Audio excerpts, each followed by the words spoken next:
Hey, it's Deborah, host of Flipping 50 and the Flipping 50 podcast, and I want to break this exercise into two because there's a lot going on with this exercise. So you want to be sure you're ready.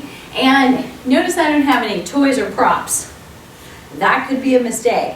You may want a chair or an ottoman or a table, countertop, something close by to actually brace yourself on.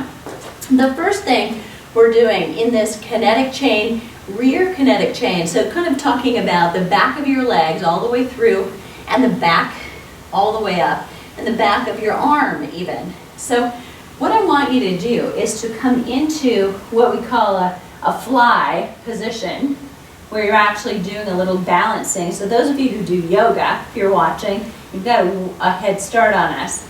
You're going to drop your arms down. You should be able to move your arms away and bring them back down and even raise them up. And when you move both arms at the same time in the same direction, it should feel pretty doable. But here's what we're really gonna do, okay? That's step one. Get used to that on both sides. Play a little bit first. Then you're gonna go on, we're gonna do a single row. Remember when we put the weight on the right leg, we put the weight in the left hand. It's opposite. So what I'm going to do is stand on my right leg. I'm going to come into that fly position, and then what I'm going to do is hold a weight here and do a one-arm row.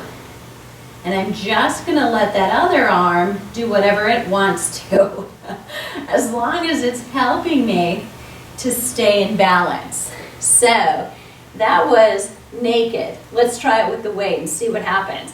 So now I'm going to have to focus. Core's going to work a little harder. I'm moving something through space.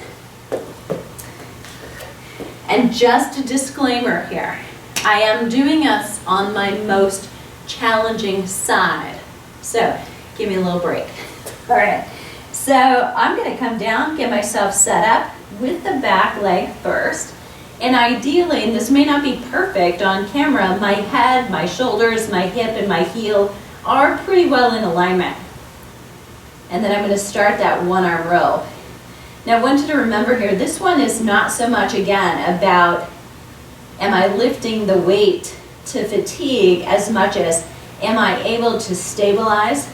Is everything else moving appropriately and or staying still appropriately while I'm in this position? So it's a very more functional kind of exercise on the side of defining functional as a lighter weight, getting me to move and or stabilize in a way that carries over to life. So is this a big metabolism boosting exercise? Not so much, but is it great to help you move better? So eventually you can do more and more that will boost your metabolism? Absolutely. Now see you on the flip side.